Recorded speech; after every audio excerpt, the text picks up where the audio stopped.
Pawis, kaba, pagod, at sama ng loob ang paulit-ulit na nararamdaman ko sa loob ng ilang oras na pananatili ko sa isang silid. Walang bintana, walang butas, walang kagamitan, maliban sa ang kinauupuan ko. Isang pintuan ang natatanging mayroon. Nang magising ako kanina ay nagwala ako. Mga walang hiya sila, lalo na si Raven. Pinagkatiwalaan ko siya, at ang babaeng iyon, pero ito ang gagawin nila sa akin. Anong kasalanan ko at ginaganito nila ako? Masama ang loob ko kay Raven. Itinuring ko siyang kaibigan at kapamilya, pero bakit ginaganito niya ako? He chained me. Muli kong pinadyak ang kaliwang paa, na nilagyan niya ng kadena. Nakakainis. Napahilamos ako ng mukha, at sunod-sunod na hikbi ang lumabas sa bibig ko. Puno ng frustration ang pagkatao ko. Sana pala ay nagpaalam ako sa kahit sino sa mansyon, kung saan ako pupunta. Sana pala nagsabi ako kay Denzel, para pigilan at hindi niya ako payagan. Sana pala. Napasinok ako. Sana pala hindi ako nagpadala sa mga nararamdaman kong pag-aalala, sa walang kwentang tao na si Doc Raven. Sinayang ko yung pagkakataon na makasama ko pa sila Denzel, si Errol ang anak ko. Umangat ang tingin ko sa pintuan nang magbukas ito. Natigilan ako nang pumasok si Angelica. Nagtatakang napatitig ako sa kanya. Maganda ang babae. Balingkinitan ang katawan at matangkad. Maputi din ito na mahahalin tulad sa gatas, kaya mababakas ang pagkaputla ng balat nito ngayon. Hindi katulad ng una ko siyang makita. Mababakas ang pagkamataray sa mukha niya. May tindig na masasabi mo talagang ang babae na ito ay sophisticada. Pero ngayon, ang tamlay ng mukha niya. Halatang pagod na pagod siya. Stress sa kung anong bagay. What happened to her? Nung huling pumasok siya dito, ay may pagka-witch pa ang itsura niya. What now? Ito na ang pagkain mo. Malumanay na sabi niya, yung tipong pagod na siya. Inilapag niya ang isang tray na may mga pagkain.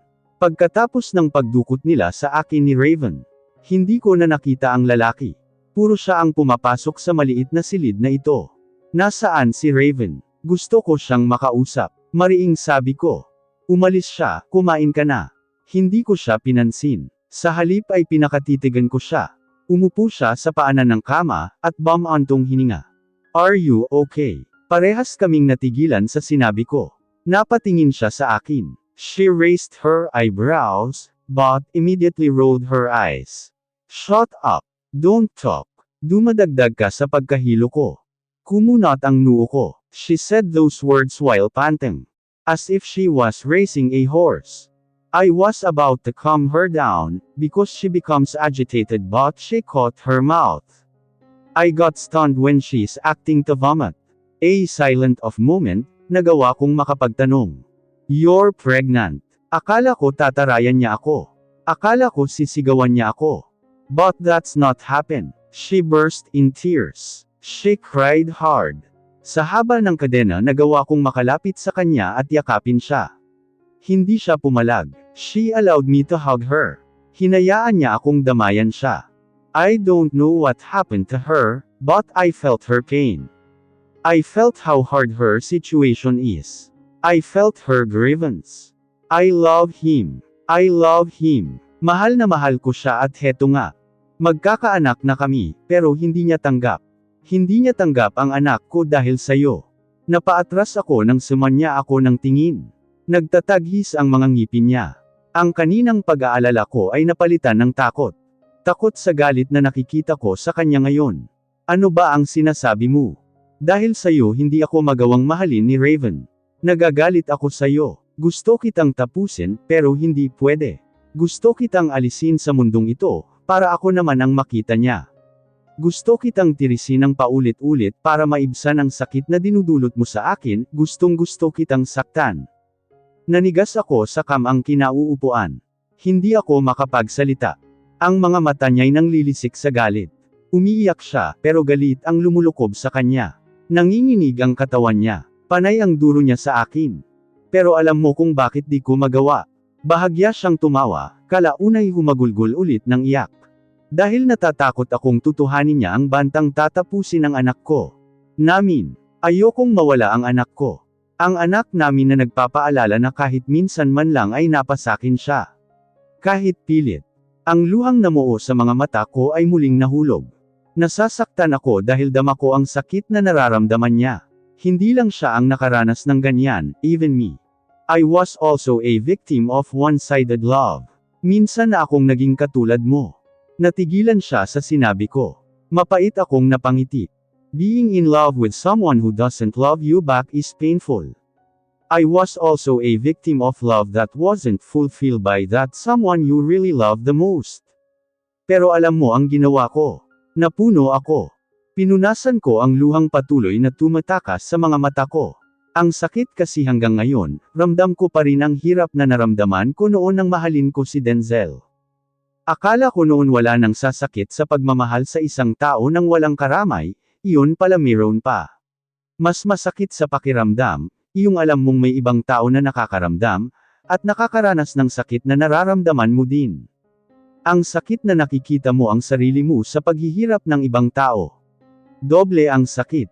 Kung sobra na ang sakit, pakawalan mo na siya. Sa ilang taon kong pagmamahal kay Denzel, natutunan ko ang isang bagay na dapat ay mayroon ng lahat ng tao sa mundo. A kind of love that everyone should have. Napahikbi ako. Kung kanina siya ang umiiyak, ngayon ako naman.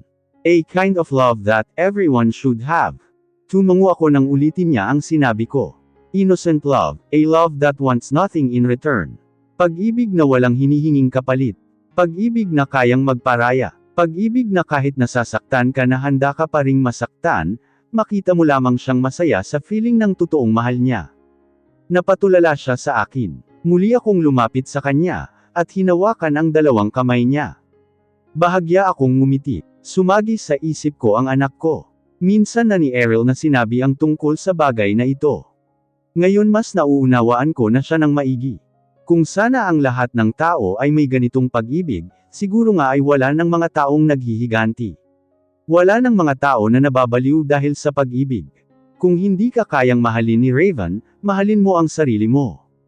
Alang-alang sa magiging baby mo. Nagkatitigan kaming dalawa. Matagal kaming natahimik, hanggang sa tabidin niya ang mga kamay ko. Napasinghap ako. Ang malamlam niyang mukha ay napalitan ng galit. Nalukot ang mukha niya.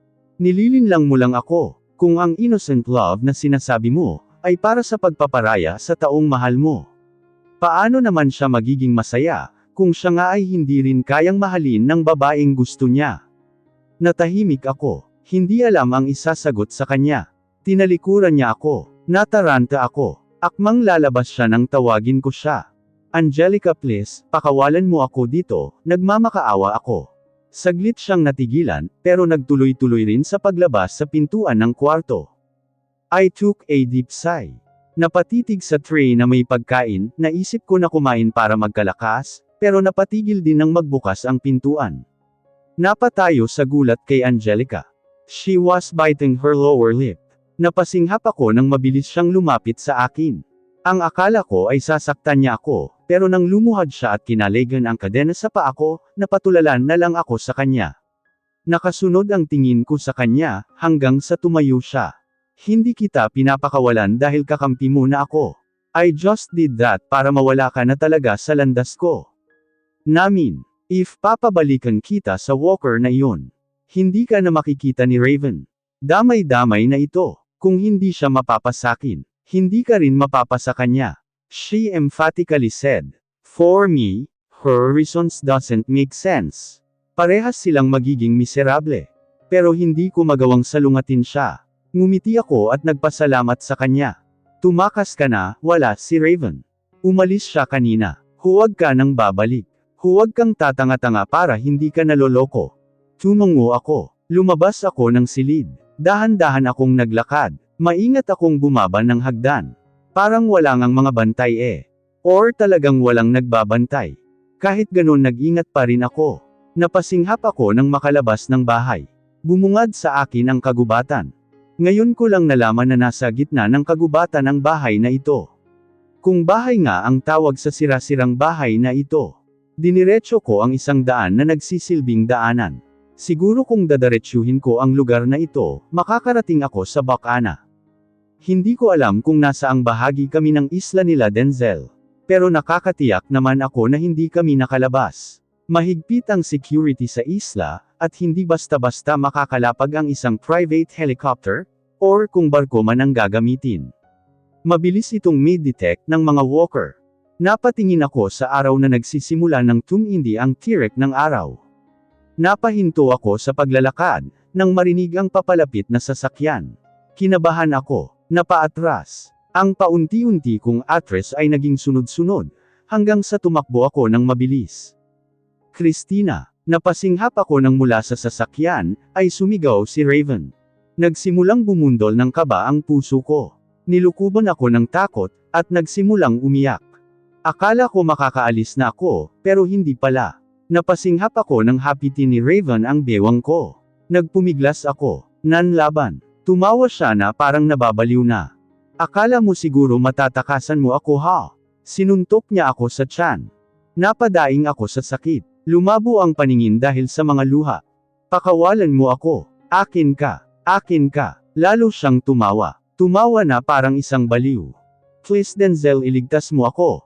Bitawan mo ako. Nagpumiglas si Christina sa pagkakaladkad ni Raven sa kanya. Ang isang kamay ng lalaki ay nakasabunot sa buhok ni Christina, habang ang isa ay mahigpit na kahawak sa braso niya. Patuloy siya sa pag-iyak at walang magawa. Masakit ang buong katawan niya. Pakiramdam niya ay binugbog ang katawan niya, kahit nasa tiyan lamang siya sinuntok ni Raven. Nang makapasok sila sa loob ng bahay, itinulak siya ni Raven sa sahig at kinubabawan. Nagwala siya. Hinawakan ni Raven ang dalawang kamay niya paitaas. Raven, malakas na sigaw niya. Patuloy siya sa pagpupumiglas at pagtadyak pero baliwala. Sa akin ka na. Kukunin ko ang dapat na sa akin. Lalo siyang nagwala nang bumaba ang ulo ni Raven sa leeg niya, at halik-halikan siya doon. Pakiusap tama na. Nang hihinang sabi niya. Humagulgol siya ng iyak. Sa paghalik ni Raven sa leeg niya, pakiramdam niya ay ang dumi-dumi niya. Nandidiri siya sa sarili. Ang sama mo. Akin ka. Pakiramdam niya wala nang tutulong sa kanya. Pakiramdam niya katapusan niya na. Raven. Kasabay ng isang sigaw ang pagpalo ng isang vase ng kung sino sa likuran ng lalaki. Mabilis niyang itinulak si Raven nang dumaing ito sa sakit, at mawalan ng lakas. Napatingin siya kay Angelica. Mabilis siya nitong tinulungan na tumayo. Tayo na. Humahagulgol na tumango siya. Inalalayan siya nito. Akmang lalabas sila ng bahay, nang mapasigaw siya sa isang putok ng armas, kasabay ng pagbagsak ni Angelica. Angelica. Walang malay ang babae, at may tama ito sa balikat. Napatingin siya mula sa likuran. Patuloy na nagsibagsakan ang mga luha niya sa mata. Ang sama mo. Buntis si Angelica. Wala kang puso. Ngumisi na parang baliw ang lalaki. Tumawa ng malakas. Ano naman kung buntis siya? Wala akong pakialam. Ikaw at ako, doon ako may pakialam. Umiiling akong umatras habang siya ay patuloy na lumalapit sa akin. Nawawala ng lakas ang mga tuhod niya. Kaunti na lang at bibigay na siya. Napakasama mo. Isa kang baliw. Baliw. Dati pa. Ngayon mo lang nalaman. Mahal kita eh. Pero ano? Ang lalaking iyon pa rin ang gusto mo. Inilayo na nga kita, nagkita pa rin kayo. Natigilan siya. Anong ibig mong sabihin? Well, sinabi ko lang naman dati na wala na ang anak ninyo, nang umalis ka sa hospital, 6 years ago. At nang malaman niyang buhay talaga si Errol, sinabi ko na lang na ikaw ang may kagagawan yun, para magalit siya sa'yo. Pero ano? Walang nangyari. Ako ang kasama mo. Ako ang kasama ninyo ni Errol, pero bakit siya pa rin? Naging mabait ako sa'yo sa inyo ng batang iyon, pero bakit wala pa rin? Sinabunutan nito ang kanyang buhok. At kalaunay tumawa ng malakas. Napasinghap siya nang itutok nito sa kanya ang hawak na armas. Mali ang ginagawa mo. Hindi man kita mahalin, nandyan naman ang anak ninyo ni Angelica. Pwede mo pang itama ang lahat. Mahal ka nila, hindi pa huli ang lahat. Itama. Paano? Paano kung ikaw ang gusto ko? Hindi si Angelica. Hindi ang bata. Kundi ikaw. Wala nang iba. Hinihingal ang lalaki sa pagsigaw. Sa isang iglap nasa harapan niya na ito. Natuod siya sa kinatatayuan. Masama. Masama talaga ang tingin mo sa akin, Christina. Masama bang mahalin ka ng sobra? Palibhas sa hindi mo nakikita ang kasamaang ginagawa ni Denzel. Ni hindi mo nga alam na hindi niya pinapapasok ng isla ang mami mo. Ni hindi mo nga alam na pinipigilan niyang magtagpo ang landas ninyo ng mommy mo. Ni hindi mo nga alam na ayaw niyang makausap mo ang mommy mo. Ni hindi mo nga alam na ayaw niyang malaman mo ang totoo. Nabigla siya sa sinabi nito. Hindi niya maintindihan kung ano ang mga pinagsasabi nito. Anong pinagsasabi mo? Hindi mo alam na ban sa isla ang mommy mo. Bakit? Sa tingin mo bakit? Kasi may itinatago siya sa'yo. Huwag mo kong paikutin Raven. Paikutin. Huwag kang syunga Christina. Ikaw ang pinapaikot niya. Ni hindi mo nga alam ang tungkol kay Chira. Does you know about her? Tingin mo nasaan siya ngayon? Ni hindi mo nga alam na nag-live-in sila ni Chira sa Amerika. She stiffened. Her lips parted. Natuliro ang utak niya. Nag-live-in. Sa nanginginig na labi, nagawa niyang makapagsalita, sinungaling ka. Napaigtad siya ng hawakan ni Raven ang magkabila ang balikat niya. Nagsasabi ako ng totoo. Alam mo, huwag kang papauto sa kanya. Huwag kang maging syunga. Ang isang tao kahit na nahuli na, lulusot at lulusot yan.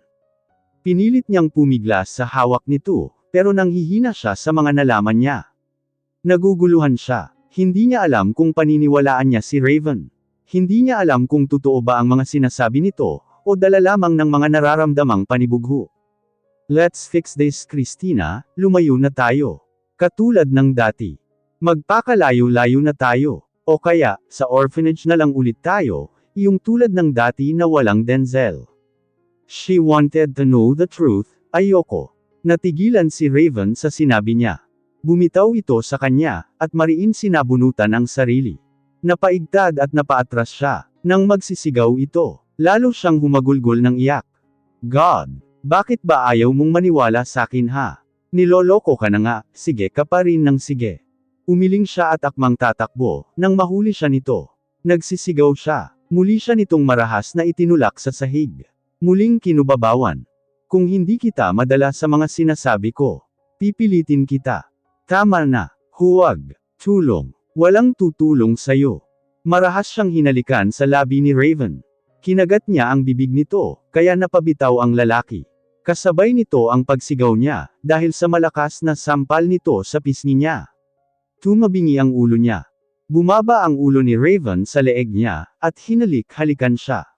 Nagwala siya ng sobra. Denzel. Kasabay ng pagtawag niya sa pangalan ni Denzel, ang malakas na pagbukas ng pintuan. Nawala sa ibabaw niya si Raven. Nakita na lang niya itong nakahandusay sa gilid. Napaupo siya at niyakap ang sarili. Humahagulgol ng iyak. Pagod na siya. Saka pa lamang niya nakita si Denzel, na ngayon ay pinauulanan ng suntok si Raven. Nakadagan ito dito, at patuloy ang malalakas na pagbibigay ng suntok.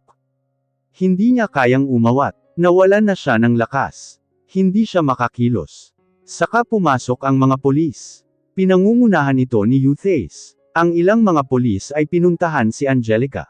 Habang ang iba at si Eustace ay inaawat si Denzel. Hindi ako titigil hanggat hindi nasisira ang buhay mong ogag ka. Muling pinagsisipa ni Denzel ang lalaking nakahandusay sa sahig. Wala na itong malay. Pinipigilan naman ni Eustace at ng mga polis si Denzel, ngunit naaabot pa rin ito si Raven. Madilim na madilim ang itsura ni Denzel. Sa itsura nito'y parang wala siyang nakikilala o nakikita. Ang mga matay ng lilisik itsure mananakit ng tao. Denzel, mahinang sabi niya, pero narinig nito. Natigilan ito at napatingin sa kanya. Nawala ang bakas ng galit sa mukha nito, sa halip ay lamambot ito pagkakita sa kanya. Mabilis na pumunta ito sa kanya at niyakap siya. Muli siyang humagulgol ng iyak, at niyakap ito ng mahigpit. Naguguluhan siya. She wanted to ask him about Chira. She wanted to know if Raven's telling the truth. Pero nanghihina siya. Wala siyang sapat na lakas para kumprontahin ang lalaking mahal. Ang gusto niya lamang ang maramdaman ito. Gusto niyang maramdaman ang yakap ng nag-iisang lalaki na minamahal niya. Stop crying baby. Sorry ngayon lang ako. Humigpit ang yakap nito sa kanya, at ibinaon sa leeg niya ang ulo nito. I won't let this happen again. I won't let it.